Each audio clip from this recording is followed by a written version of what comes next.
He knelt with irons at his wrists and a paper folded in the jailer's hand, the metal of the cell bars cold and unremarkable against the hush. Men passed outside, voices low, but inside the tower the air was thick with illegal machinery meant to choke truth. He had been stripped of rank, of freedom, of the work that gave his life shape. His thoughts were not of spectacle, but of counting the hours, of the small kindnesses he had been shown and the small cruelties he had borne. He knew how trials could be manufactured. He had seen law turned into theatre. The injustice was not sudden. It had been assembled by rumour, by whispered accusations, by commissions raised in private, by men who understood the law better than they respected it. He had friends in the courtyard and enemies in the privy chamber, and the two lists overlapped more than he liked to admit. The men who had called him loyal now called him traitor. He had been taken before a panel that would not judge him, but confirm what was already decided. If you enjoy these dark histories, leave a like and subscribe. Comment below where you're listening from. I'm genuinely curious to know where these stories reach. From that cold beginning, the story moves without pause. This is the story of a man named George Boleyn, his sister Anne, and the force that would break them. It is also the story of the court that produced them. Sovereign, ministers, ambassadors, and a legal process used as a weapon. The Tower of London would be the stage on which their reputations were disassembled, and the scenes that follow are documented in dispatches, indictments, household accounts, and the testimonies that survived the purge. This recorded evidence will be the spine of what I tell. I will not invent secret passion or hidden conspiracies without support. I will describe in sequence the political calculations, the arrests, the interrogations, the trials, and the executions. What follows is grounded in surviving papers, diplomatic letters, court rolls, the indictment in Middlesex, the commission in Kent, the Privy Purse accounts, ambassadors' dispatches, and the chronicles kept at the time. The aim is to show how an accusation could be manufactured and made to look like law. It begins with family ties, factional disputes, and a king whose private life was suddenly public business. The Boleyns were at once intimate with the monarch and vulnerable to him. The violence that would take them was not merely physical. It was legal, reputational, and irreversible. Those are the facts that will guide us through every chamber and every step of the scaffold. Chapter 1 continues as the lift of Tudor power, ambition and fear converges on a handful of people who could not withstand it. George Boleyn's upbringing and early career illuminate why he was both indispensable and expendable. Born into the Boleyn household as the second surviving son of Thomas Boleyn and Elizabeth Howard, he was raised in an environment that combined ambition with cultivated learning. Education in the early 16th century for someone of his class meant languages and diplomacy. George spoke French, Latin and Italian, skills that took him to courts abroad and into the negotiation rooms of the era. He served as a diplomat in France and elsewhere, where contemporary dispatches remark upon his capacity for argument and his facility with court life. Anne's ascendancy to Queen transformed family fortunes. Thomas Boleyn advanced, and George's visibility increased. He moved readily among the Privy Chamber and on the King's advances, playing tennis and hunting with Henry VIII. Those same privileges made him vulnerable. Privilege in Tudor England meant proximity to power and exposure to jealousy. As Anne's influence with Henry shifted, so did the fortunes of her family. The Boleyn faction formed in defence of Protestant reforms and educational patronage, while other figures, most prominently Thomas Cromwell, grew impatient with their agenda. Cromwell's role in the dissolution of the monasteries generated wealth and intensified rivalries. When Anne and Cromwell fell out over the distribution of that wealth, political calculation replaced alliance. George had professed Protestant sympathies and used his diplomatic channels to move banned texts. These were political liabilities. He also shared with his sister a conspicuous intimacy that contemporaries noted as a close intellectual partnership. To enemies, that closeness could be cast into the language of crime. To friends, it was family. Already the machinery of accusation had the raw materials it would need: proximity, faction, and the sovereign's shifting desire. That combination would later be turned into charges that, on inspection, fit awkwardly against dates, movements, and the record of who had been where. The roots of George's downfall lie in this tension: an openly political family with private loyalties, a court that saw faction as treason, and ministers who believed erasure of a faction justified any method. The political landscape of early 1536 must be understood in practical terms. Henry VIII's search for a male heir, the religious reforms shaking monasteries and shrines, and the redistribution of wealth that followed dissolutions. Anne Boleyn had provided a daughter, Elizabeth, and suffered a miscarriage in January 1536 that profoundly altered the balance at court. Jane Seymour, whose comportment contrasted with Anne's, attracted the king's attention. This personal shift was immediately political. Anne had not been a mere consort. She was a patron and a leader of a reforming circle, intent on directing new wealth to charitable and educational enterprises. Thomas Cromwell, the king's chief minister and architect of the administrative machinery of reform, had different plans. He sought the crown's direct control over monastic revenues, and he understood that Anne's influence could obstruct those plans. The friction hardened into political enmity. Cromwell had consolidated power by marrying administrative competence to ruthless calculation. When the crown's needs demanded a new queen and a subordinated faction, Cromwell had the motive and means to remove Anne and her circle. The sequence of events that followed, quietly raised commissions in Middlesex and Kent, the sudden cancellation of royal travel, the arrest of a musician, reads like preparation for a purge. To read the records is to see deliberate construction. The commissions provided legal ground. The arrest of servants and musicians opened routes to forced confessions. The suspension of routine travel kept witnesses dislocated. To contemporaries who recorded these moves, there was a pattern of deliberate orchestration. These moves were not improvisation. They were the work of officials who knew how to place charges where they would stick, how to extract testimony from vulnerable witnesses, and how to present an argument to a king desperate for a solution. Cromwell had spent years shaping the administrative state. He now used that structure as an instrument of removal. The arrest of Mark Smeaton in late April 1536 is one of the clearest instances of how the machinery was used. Smeaton, a musician in the Queen's service, was a commoner with no claim to leniency. The records show that he was taken to Thomas Cromwell's house and interrogated. Under interrogation, likely under coercive duress, he confessed to an affair with the Queen. That confession is singular among the testimonies because he was the only one who admitted guilt. The legal context matters. Nobles had privileges that constrained the kinds of physical pressure that could be applied. A commoner did not. Smeaton's status made him the ideal instrument to produce a confession that prosecutors could present as proof. The content of his confession, recorded in subsequent proceedings, supplied the prosecution with allegations of sexual impropriety between Anne and members of her circle. It also created an opening to accuse George Boleyn of incest with his sister. Why target George? He combined visibility at court with political independence. If Anne were removed but her brother was left, he could rally opposition. Arresting him and making the accusation of incest functioned to discredit the family and prevent any rehabilitation of their faction. The sequence continued with the sudden arrest of Sir Henry Norris and others. The king's own movements, an abrupt departure from Greenwich and the questioning of Norris while riding, added to the sense of coordinated action. In short order, men who had been close to the king found themselves incarcerated. Contemporary observers recorded bewilderment. The imperial ambassador, the Venetian, and others tried to reconcile what they saw with known facts. They could not.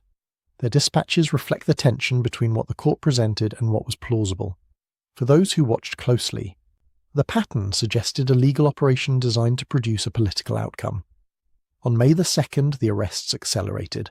Anne was arrested at Greenwich after a session of tennis. George was arrested at Whitehall.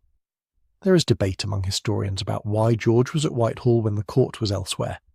Some propose he had rushed to the palace upon hearing rumours and walked into a trap. Others suggest mere coincidence. Either way, his arrest was quiet, deliberate and rapid. He was taken to the Tower of London and confined in the Martin Tower, a place where many important prisoners were held before trial. Anne arrived in the Tower later that day. The proximity of their cells and the timing of the arrests have fueled speculation about what they discussed and whether they saw each other after imprisonment began. Surviving records are sparse on direct communication. Household accounts and some letters survive, but much is silence. Silence was part of the prosecution's advantage.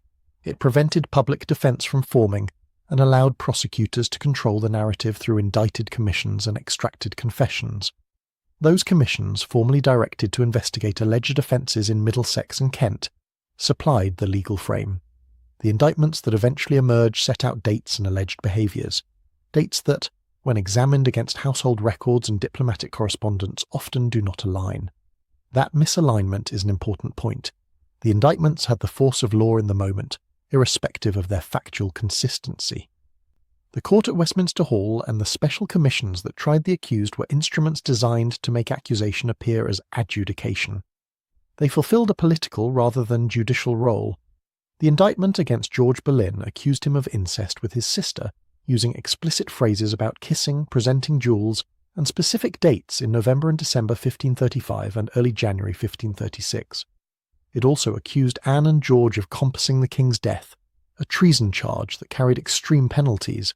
Carefully compared to other records, these dates often do not match Anne's documented presence at court events. She can be placed elsewhere by household accounts and ambassadors' letters. Scholars like Eric Ives and Retha Warnick examine movement records. Discrepancies are serious and undermine the plausibility of the indictment. Nonetheless, the indictment performed a political function. By placing sexual deviance at the centre, it discredited Anne as queen and poisoned the possibility of sympathy for her family. The choice of language, emphasising kissing, tongues and gifts, shifted the case from policy disputes into the realm of moral outrage. The Tudor public, receptive to scandal about the monarch's household, responded to such language. In short, the prose of the indictment was forged to inflame. George's status as a nobleman should have afforded him trial by peers, the older custom guaranteeing a jury of equals. Instead, the prosecution arranged special procedures and commissions that limited those protections. The manipulation of process had a precedent in Tudor politics, but reached a new intensity in these events. What mattered was not the coherence of dates or the availability of reliable witnesses. What mattered was the appearance of guilt and the satisfaction of a king who'd been presented with apparently conclusive accounts. The rest would be minimised or silenced. Attention shifted to who would judge and by what standard. The jury assembled in the trials contained men with conflicts of interest. Thomas Howard, Duke of Norfolk, George's uncle, Charles Brandon, Duke of Suffolk, and other nobles bound by alliance and fear. The selection of jurors was not neutral. It reflected the court's interests. The prosecution's case relied not on independent witnesses who had observed the alleged acts, but on intercepted gossip, coerced confessions, and the testimony of a vulnerable servant. Those procedural choices mattered because they redefined justice as a function of political survival. George's legal position was precarious. He might have expected a degree of fairness by law, but the Crown's will eclipsed formal protections. Modern legal historians emphasise how Tudor trials could be engineered. Commissions issued by the king, judges appointed selectively, juries composed of compliant peers. In George's case, the machinery functioned as it had been designed. The trial in Westminster Hall was massive, visible, and theatrical. Contemporary witnesses recorded the size of the audience and the charged atmosphere. Anne was tried first. She defended herself with precision and dignity, but was convicted. The vindication of justice rhetoric that followed her condemnation was a political necessity for the Crown. Her trial was meant to close off popular sympathy, to render her unworthy of further protection. When George faced his trial, he encountered not only the formal charges, but a spectacle that assumed his guilt. Despite that, several observers, Lancelot de Carl among them, remarked on George's clear-headed defence and forceful argument. He answered the charges in a way that impressed some observers. That calibre of defence made the verdict all the more obviously predetermined. George Boleyn's defence was recorded by several observers. He spoke with precision, addressed each article, and maintained that the allegations were false. Lancelot de Carl noted George's composure and ability to reply, comparing his performance favourably to that of Thomas More at his trial. Contemporary chroniclers recorded that George answered in a manner both prudent and wise. Yet the question remains, why, knowing the odds, did he respond as if the law might function on its own terms? The answer resides partly in his character, and partly in his calculation about posterity. George was a man of letters and arguments, steeped in scripture and debate. He could not abandon a defence even if its success was unlikely. He may also have sought to create a record that later generations could examine. A public denial could not be as easily suppressed as a private protest. The moment of greatest consequence during his trial was when a folded paper was handed to him that the court ordered him not to read aloud. It concerned the king's sexual capacity, rumour of Henry's impotence, and the paper suggested that Anne had told confidants about the king's inability. George read it aloud to the assembled crowd. That act was simultaneously defiant and explanatory. It exposed the logical weakness of charging Anne with adultery when the king's potency could be questioned, and it educated the public about the underlying stakes. Reading the note was dangerous. It mocked the king's masculinity, and therefore risked royal wrath, but it also punctured the prosecution's narrative. That single action, recorded by witnesses and carefully noted in foreign dispatches, stands out as an act of deliberate rupture against a judiciary that had already decided his fate. The paper George read contained gossip that had been circulating, intimations that the king lacked sexual vigour. To the court, that was a private humiliation. To George, it was evidence undermining the prosecution's case. If Henry could not perform fully, the allegations of his wife's adultery became less plausible. The point was not to insult the sovereign gratuitously, but to lay bare a contradiction at the heart of the prosecution. George's choice to read the note in public was not an accidental breach. It was a strategic, sacrificial exposure. He had little chance of acquittal. The jury was stacked, the commissions were in motion, and coerced testimony had been accepted as proof. By making the note public, George ensured that the weak foundation of the charges would be visible to the many witnesses in Westminster Hall and to the foreign ambassadors who recorded events. It was an act that targeted memory and the documentary record. Other aspects of the proceedings point to the engineered nature of the purge. The commissions in Middlesex and Kent had been convened only days before the arrests. The arrest of minor figures like a musician served a purpose beyond their individual guilt or innocence. Such figures could be brought to confess under pressure and then paraded as proof of a greater conspiracy. Contemporary ambassadors, Imperial, Venetian and French, sent dispatches in bewilderment. They noted the speed of the proceedings and the implausibility of some charges. The French secretary Lancelot de Carle and others recorded opinions that the charges against the Queen and her circle were manufactured. These external accounts matter because they often provide details absent from official English sources. They form a cross-check against the domestic records, and they point consistently toward manipulation rather than genuine proof. The role of Thomas Cromwell requires particular scrutiny. Cromwell had engineered administrative change on behalf of the king, and had enemies in the Boleyn circle who favoured a different direction for reform. His control of the legal and investigative apparatus made him the likeliest architect of a purge designed to clear his path. Cromwell had reasons to fear Anne's continued influence.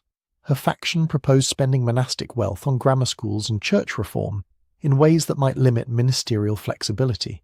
By 1536, Cromwell's hold on the king was strong enough that he could deploy legal instruments to remove rivals.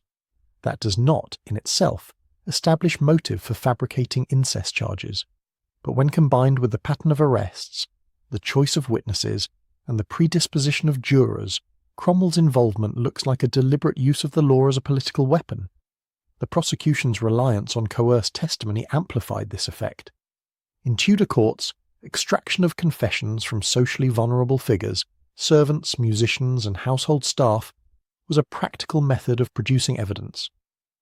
The mental pressure and physical intimidation available to interrogators in that period are well documented. Mark Smeaton's confession is the clearest example. The absence of independent witness testimony for the explicit acts alleged against the Queen and George remains telling. No reliable neutral observer ever came forward to corroborate the incriminating acts.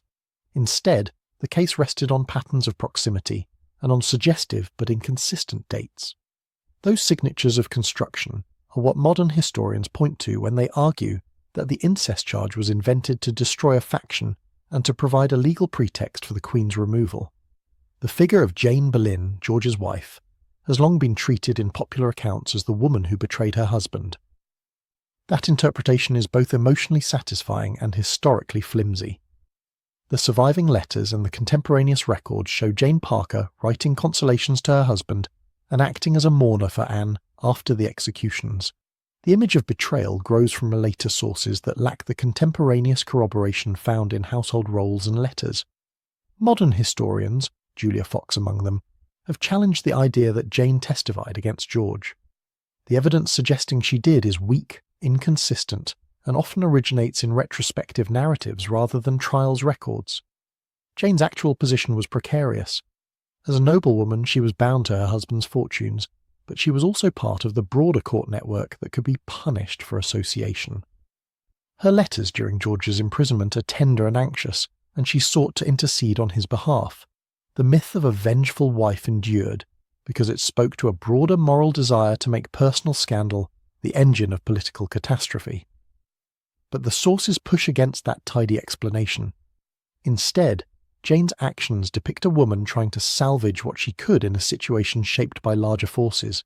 She could not prevent the weight of an administration determined to remove the Boleyn faction. She could not reverse the king's decision. Consequently, she became a scapegoat in later retellings, while the legal instruments and ministerial designs that produced the arrests remained less dramatically personified. The timeline from arrest to execution compressed events into 2 weeks of extraordinary legal violence.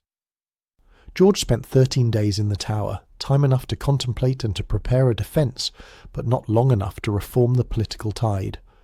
During those days he received messages, including from Jane, and he fashioned a defence that preserved his dignity.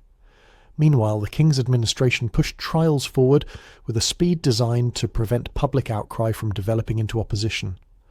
On May the 12th, men close to the Queen, Norris, Weston, Brereton and Smeaton, were tried and sentenced away from the usual protections. The sentences were harsh. Hanging, drawing and quartering was pronounced, though later commuted to beheading for the nobles. The practice of commuting sentences for nobles was not mercy but custom. It ensured that the victims died publicly, but in a manner ranked by social station. For George and the others, the public ritual of conviction served as closure for the court, and as a warning to potential dissenters. Yet public reactions were mixed. Contemporary chronicles record unease among observers. These men were not anonymous criminals, they were nobles and courtiers known in London, and their swift conviction disturbed civic sensibilities. The way the trials proceeded, special commissions, limited cross-examination, reliance on coerced statements, exposed a legal process that was pliant to the Crown's strategic needs. It is essential to note that not every official in the machine was unmoved. There were tears and discomfort among jurors, and some participants, Norfolk among them, later recorded regret. Those human gestures did not alter the outcome. The morning of May 15th was the day that would define public memory. Westminster Hall hosted a packed assembly. Anne was tried first and conceded many of the procedural facts but denied guilt. She defended herself with precision and a register appropriate to her rank. The verdict was guilty. Then the court turned to George. The assembly was unusually large. Estimates range into the thousands.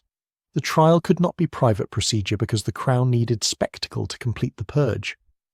The record of George's answers survives in fragmentary form through contemporary accounts. He answered each article with rational clarity. Witnesses later testified to his composed bearing. One account, that of Charles Wriothesley, emphasises the sharpness of George's speech and his insistence on truth. Yet the formal judgment followed what the court had determined before the opening plea. The jury, as composed as it was of peers whose loyalties lay elsewhere, returned the verdict of guilty. The legal language of the verdict emphasised both moral depravity and treason, and the sentence was pronounced in the name of preserving the king's honour. That phrase, preserving honour, was a public justification, and it reveals a central tension. What the king or court proclaimed as honour could be constructed out of accusation. The law became not a means of adjudication, but a source of legitimation for prearranged policy. One incident in the trial that surprised contemporaries was George's decision to read aloud a paper he had been ordered not to read. The paper suggested Anne had discussed the king's sexual inadequacies with confidants. Reading it aloud was calculated to expose the contradictions in the prosecution's account and to embarrass the sovereign in full hearing.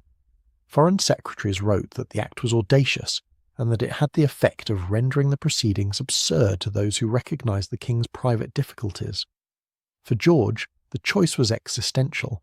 He could attempt an appeal to the jury's conscience, or he could reveal the weakness at the heart of the accusations. He chose the latter. That action has been interpreted in two ways by historians. Some see it as foolhardy, a last-minute attempt to save a reputation by humiliating the king. Others see it as deliberate martyrdom. George knew that the trial would convict him, but wanted to secure a record of the prosecution's vacuity. Given the composition of the jury and the political stakes, the latter interpretation appears plausible. He could not alter the immediate outcome, he could only shape the memory. The act of reading a forbidden paper to a packed hall ensured that the instrumental nature of the prosecution would not be hidden. For contemporaries in the hall, for the foreign ambassadors who dispatched reports, and for the citizens watching the proceedings' aftermath, the gesture left a deep impression. The next steps moved toward execution. The legal machinery had produced verdicts. The administration now had to carry them out in a manner that both punished and communicated. Sentences that might have been grotesque, hanging, drawing and quartering, were commuted for status reasons, leaving beheading as the method for the nobles. Along with the executions came burial arrangements and decrees that would signal the end of the Boleyn family's influence. The 5 condemned men were prepared for public death on Tower Hill. The scaffold was built high for visibility. The function was less punitive than performative. Henry VIII sought demonstration of royal power and of the law's reach. But the spectacle did not produce the unanimous approval the court anticipated. Many in the crowd felt unease. Several chroniclers record that the executions disturbed public sensibilities. When George stood at the scaffold, he gave a speech that appears in versions across chroniclers. It followed the conventions of the age, confession of sin in general, appeal for faith, and warning to courtiers about the vanity of the world. Yet it included a distinctive insistence on his Protestant convictions, and an affirmation that he had sought to promote the gospel. That insistence complicated the prosecution's narrative. George did not falsely confess to the particulars of the charges. He framed his life in broader terms of faith and fallibility, admitting to human sin but not to the incest or treason of which he had been accused. Those present recorded the speech, and its tone was taken as both pious and defiant. The execution would not suffice to make him a non-person. The immediate aftermath of the executions produced ripple effects. Thomas Wyatt, for one, watched from his tower window and later recorded the image in verse. The sight haunted him. Wyatt's surviving poetry captures the psychological and moral shock of watching the state's violence. His image of the axe and the heads in the street becomes a symbol of courtly dispossession. For Londoners who witnessed the events, the spectacle reinforced the sense that even the highest courtiers could be brought low. Newcastle's chroniclers and foreign ambassadors conveyed a similar unease. In diplomatic dispatches, the French and imperial secretaries questioned the coherence of evidence and noted the swiftness of procedure. Those outside England saw something that domestic sources had trouble acknowledging: politically convenient prosecutions and the use of law as instrument. In private, some members of the court recorded regret. Norfolk's tears when sentencing, whether sincere or performed, indicate at least an awareness of the moral weight of condemning kin, but regret did not translate into action. The machinery had set the course. The fate of the Boleyn circle was sealed, and the execution of Anne and her brother would, in the immediate term, finalise Thomas Cromwell's consolidation of power. It would also create a historical paradox. The Boleyns were eliminated at a cost of reputational damage to the crown that would complicate later memory. The execution of Anne Boleyn 2 days after her brother's death, carried out within the Tower walls and with a French swordsman rather than the English axe, concluded the purge. Anne's execution was conducted in less public fashion, and with a degree of care that acknowledged her former rank. That selection, an imported swordsman and a private gallows, was both mercy and statement. It signalled the Crown's ability to meet differential punishment based on status. Anne's last speech preserved a measured dignity. She maintained denial of the most egregious charges and framed her narrative within Christian vocabulary. Her death, like her brother's, was recorded in dispatches that later travelled through Europe.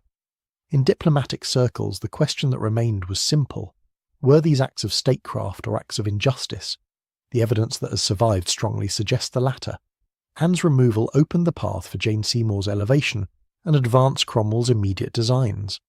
But political success yielded a legacy of controversy.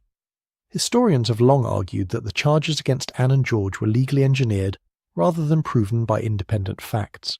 The inconsistencies in dates, the absence of credible witnesses, and the reliance on coerced confessions point to manufacturing rather than discovery. That interpretation has become the prevailing view among modern scholars with access to household accounts and diplomatic correspondence, though debate persists about motive and about whether any genuine indiscretions occurred in the Queen's household. What is indisputable is that the legal process operating in May 1536 did not resemble a neutral adjudication. Public reaction did not conform to the court's intentions. Instead of satisfaction, the executions produced an uneasy mix of horror and scepticism. For some, the executions confirmed the king's supremacy and the decisiveness of the government. For many others, they demonstrated the volatility of royal favour and the fragility of reputation. Word travelled quickly through London and beyond. The narrative that emerged in civic memory emphasised the human cost of factional politics. Writers and poets registered the event differently. Some sanctified the dead in prose, others used the episode as a meditation on the perils of court life. Over time, the sense that George and Anne had been unjustly condemned hardened into a strand of Tudor historiography, critical of Cromwell's methods and sympathetic to the Boleyns. That historiographic shift was facilitated by the survival of foreign dispatches and by later historians' access to household records and the trial's documentation. The documents allowed a reappraisal that rejected the surface-level appearance of legal propriety. Instead, they showed a pattern of orchestrated accusation and controlled testimony. The question that follows is governance. How could a legal system be turned so effectively into an instrument of political retribution? The answer lies in the Tudor crown's centralised power and its willingness to wage law as warfare against factions. The mechanics of extracting confessions in Tudor England must be addressed directly. Interrogations often use psychological pressure, isolation, and threats. In the cases connected to the Boleyn purge, interrogators had leverage. They could promise leniency to lesser figures who admitted to wrongdoing, or threaten worse treatment for those who held out. Mark Smeaton's confession bears the mark of interrogation under pressure. He was the solitary admitted offender among the accused, and his social status made him especially vulnerable. That practice does not prove malicious intent in every case. The Crown's legal representatives believed they were preserving social order from supposed corruption at the heart of the monarchy. But the ease with which confessions could be manufactured and then mobilised for higher charges demonstrates how fragile justice could be under political pressure. For nobles, the threat was reputational rather than physical, but that threat was often sufficient. The case of the Boleyns shows how the apparatus of state, commissions, interrogators, palace officials, could be coordinated to produce desired outcomes. Cromwell's network understood how to deploy those instruments to remove political obstacles. The lessons of May 1536 extend beyond the Boleyns. They indicate that law in Tudor England could serve immediate political priorities, and the consequences for individual lives were catastrophic.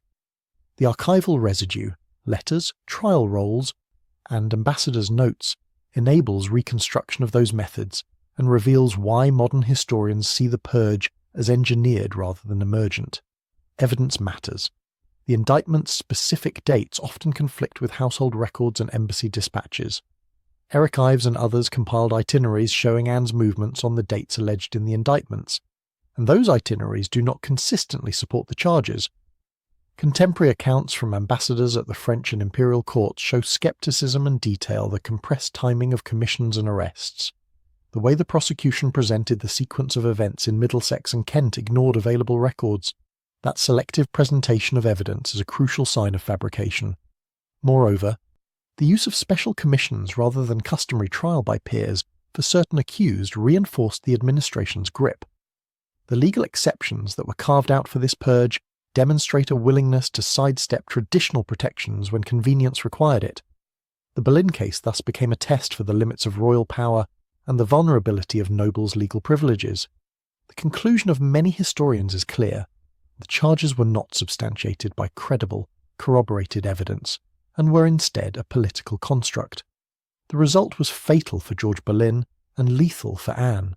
Their executions eliminated a faction and reconfigured the court, but they also left a record of injustice that subsequent observers would not easily forget. Personal records and letters from the period add texture to how the accused comported themselves. George's surviving letters convey a man of reflective piety. He engaged in theological debate and cared about the spread of reformist texts. He had used diplomatic channels to move prohibited Protestant pamphlets into England, acts that exposed him to political vulnerability if the court's balance shifted. His identity as a reformer made him suspect in a court where religious offence could be as dangerous as political dissent. Yet the letters show tenderness toward his wife, and a desire to defend the family's honour. Jane Boleyn's letters, meanwhile, are full of entreaty and worry. Contemporary household accounts show gifts and minor household expenses that indicate family ties and normal courtly exchanges, rather than the behaviour of criminals. These details do not prove innocence by judicial standard, but they reveal the texture of ordinary life around the Boleyn household. That ordinariness stands in marked contrast to the extraordinary accusations then levelled. By comparing mundane records against the indictment's lurid claims, historians see the discrepancy that points to manufacture. It is in that mismatch between household receipts and sensational charges that the injustice becomes clear. The chronicles and diplomatic dispatches of the period supply external perceptions that challenge the Crown's narrative. The imperial ambassador Eustace Chapuis repeatedly expressed astonishment at the speed and content of the prosecutions.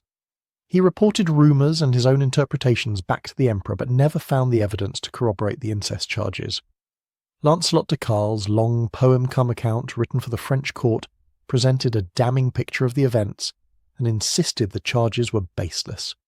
Foreign observers were not neutral. They had their own interests and biases, yet their consistent perplexity is significant.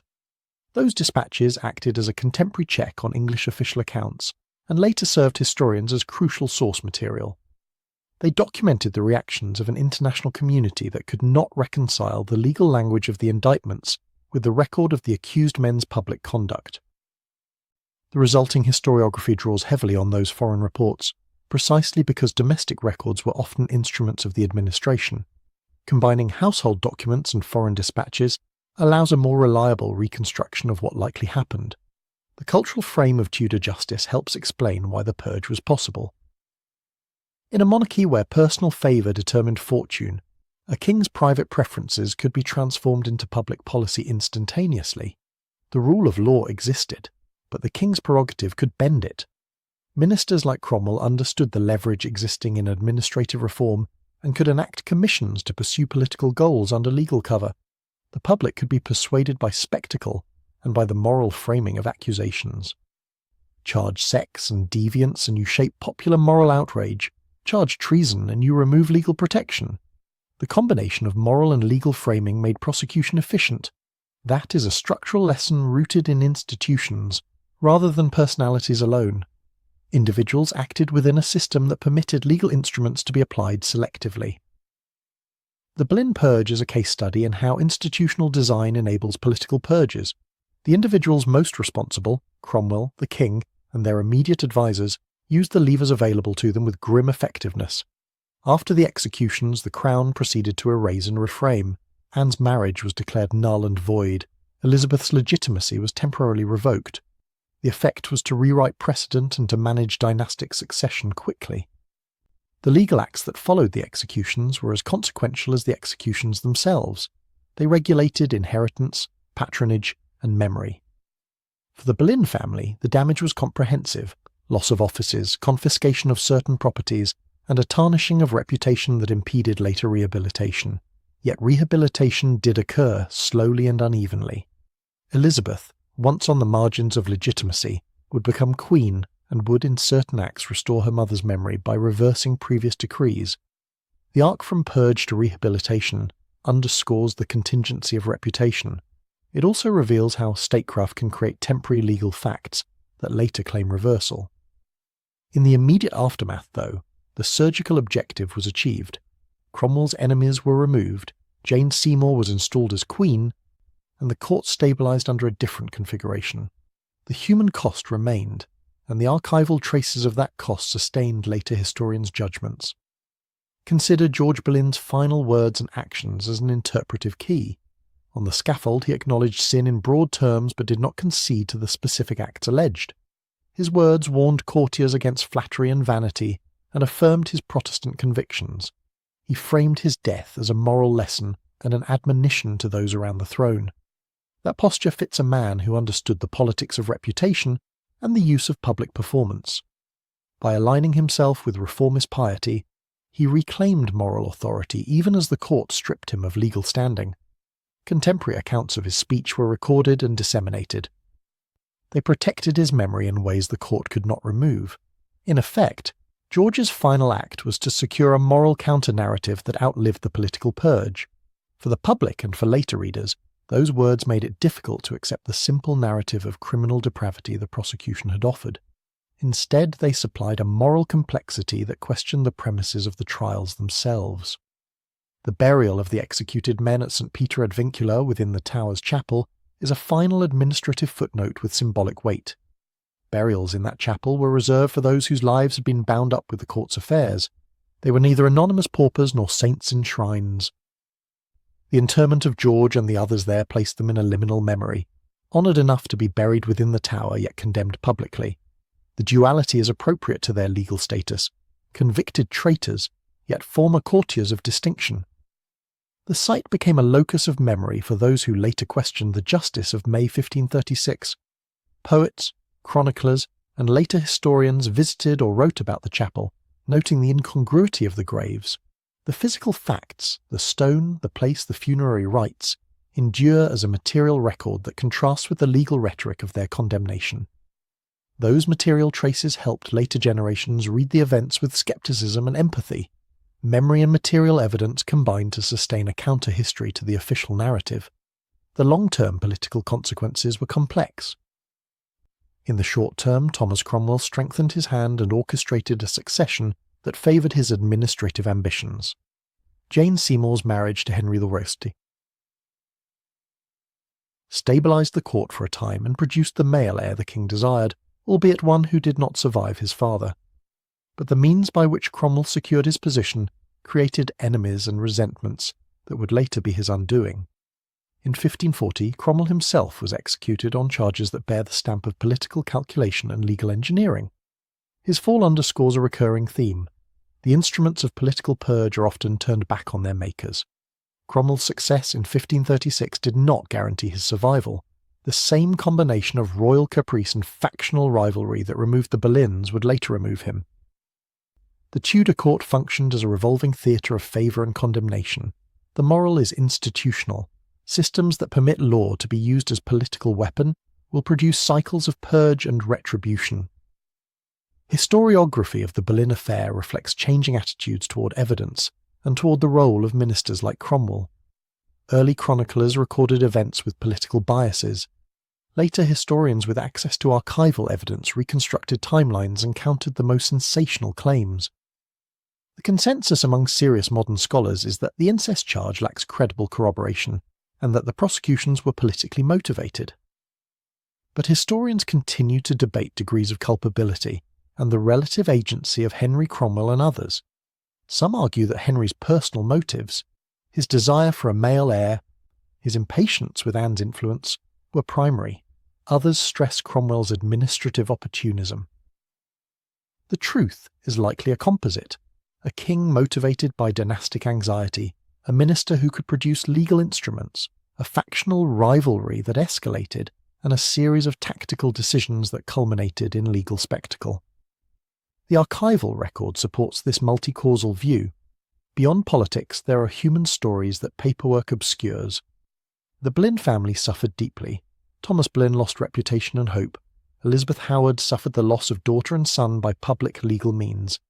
Jane Boleyn survived but bore the weight of later slander. Their grief does not easily translate into the state records that historians use. A ledger cannot capture the small practical calamities of confiscated incomes, unpaid debts, or ruined marriages. We must also recognise the everyday servants, musicians, and household staff who were implicated, interrogated, or compelled to testify. The social network that sustained court households found itself under suspicion. Lives were disrupted, not only for the noble family but for the supporting staff. That ripple effect is often ignored in grand political narratives, yet it is part of the event's human cost. The psychological effect on those who witnessed the events was significant. Thomas Wyatt's poetry shows the trauma of watching executions from the Tower window. Other courtiers recorded dismay. The spectacle of state violence reverberated through court and city. People reconsidered the safety of proximity to power. Talent and favour were no longer reliable shields. That lesson would inform later behaviour. Courtiers became more circumspect, alliances more guarded, and patronage networks more secretive. The culture of caution that followed helped shape the Tudor court's later composition. Patterns of patronage altered. The memory of May 1536 acted as a cautionary tale about the risks of visible favour. Consider the documentary record as a contested field. The Crown issued proclamations and used its channels to shape public understanding. Foreign ambassadors recorded their versions and distributed them outside England. Household accounts and letters preserved mundane details inconsistent with the sensational charges. Later, chroniclers wrote narratives shaped by partisan commitments. The historian working in these sources must weigh each type of document for bias and reliability. Patterns emerge. Where the Crown's records seem designed to present legal propriety, external accounts and private papers often complicate or contradict those presentations. That pattern underlies the modern consensus. The official case was built on brittle foundations. Yet the historian's task extends beyond declaring fabrication. It requires explaining how and why the administration could assemble such a case, and why contemporary observers sometimes accepted it. The answer combines institutional design with personal motives. The Boleyn affair also invites reflection on the relationship between law and spectacle. Trials in Tudor England often had theatrical elements, but May 1536 magnified those elements into political strategy. The court needed to demonstrate decisive action, to eradicate a faction, and to produce a legal justification for action that was essentially political. The staging of trials, the building of a scaffold, the procession to execution, and the public pronouncements all formed a communicative project. This instrumental use of legal theatre shaped public perception and served short-term political goals. But it also undermined faith in legal fairness, as contemporary observers noted. The erosion of confidence in legal process destabilised trust in government and left a moral residue. People remembered the injustice even as the immediate politics of succession were resolved. Questions of gender and reputation surface in the Boleyn story. Anne's position as queen amplified scrutiny of her sexuality and political choices. In a patriarchal court, the sexualized accusation functioned both to discredit a female ruler and to reassert masculine control. The incest charge attacked not just personal morality, but normative structures about who could sit near the throne. For George, the accusation of incest was particularly destructive because it combined sexual scandal with treason, making rehabilitation nearly impossible. The gendered dynamics of the accusation were instrumental. By portraying the Queen as sexually deviant, the prosecution justified removing a political obstacle. That tactic has ample precedent in early modern courts, where women in power could be undermined by attacks on morality. The rehabilitation of Elizabeth and the partial restoration of family fortunes in subsequent reigns complicate the final accounting. Elizabeth's accession in 1558 allowed for posthumous reassessments and restoration of her mother's memory in official and ceremonial ways. Some legal acts reversed the adjudications made in 1536, and the history of public commemoration shifted toward a more charitable view of Anne and her kin. The process was not simple or comprehensive, but it demonstrates how political memory can be revised. The Boleyn case thus stands as an example of how legal verdicts in one generation can be reassessed by another when political conditions change. That posthumous rehabilitation cannot erase the immediate cruelty, but it complicates moral judgment across time. The Boleyn story also enters the history of Tudor religious change. George's circulation of Protestant texts, the Boleyn's patronage of reformers, and Anne's support for clerical reform positioned the family within the reformist camp. Cromwell's administrative reforms likewise advanced aspects of the Reformation, but on a different practical basis. The intersection of religion and policy made factional conflict not only about money and patronage, but about theological direction. Religious conviction could be a liability when factional debate turned to survival politics. George's identity as a man committed to reformist ideas complicated his legal vulnerability. Reformist activity that had been tolerated or even prized in certain circumstances became incriminating when the political winds shifted. The fate of the Boleyns thus illuminates the fragile boundary between religious advocacy and political threat in Tudor governance. We must also note the role of rumour and gossip in creating evidentiary atmospheres. The Tudor court thrived on rumour. Households were nodes of information and mischief. Rumours about the king's sexual capacity and the Queen's private conduct circulated in public and private. Such rumours could be amplified into legal charges if the administration chose to treat them as proof. The case shows how ephemeral talk could be institutionalised into formal accusations that destroyed lives. For historians, tracing rumour to documented judicial consequence is a useful way to understand how social forces become legal ones. Individual actors mattered. Thomas Cromwell deployed legal instruments he had helped build. Henry V made choices guided by dynastic anxiety and personal taste. Norfolk and other nobles performed roles that balanced family, loyalty and fear. Each actor played a part in producing the outcome. The systemic explanation, institutions that allowed legal manipulation, is necessary but not sufficient. Personal ambition, miscalculation, and the king's temperament were part of the causal chain. That mixture of personal and institutional causation is why the Boleyn affair continues to interest historians. It is a case where character and structure converge to deadly effect. The Boleyn narrative also raises ethical questions about historical memory. How do we allocate responsibility across decades and archives? How do we reconcile contemporary legal forms with modern standards of evidence?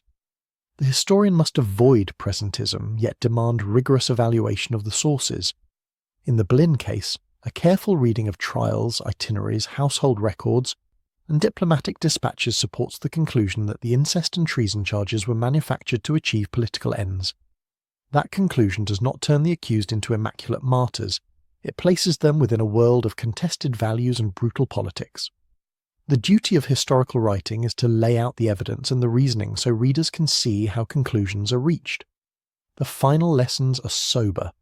George Boleyn was a man whose intelligence, learning, and political activity made him both useful to and dangerous for a crown that accepted thin legal pretexts when they served the goal of factional elimination. He chose to read a paper aloud in a trial he could not win because he valued the truth of certain claims and wanted to expose a fundamental contradiction. His choice sealed his fate but also preserved his voice for posterity. Anne's death followed, and the family was broken.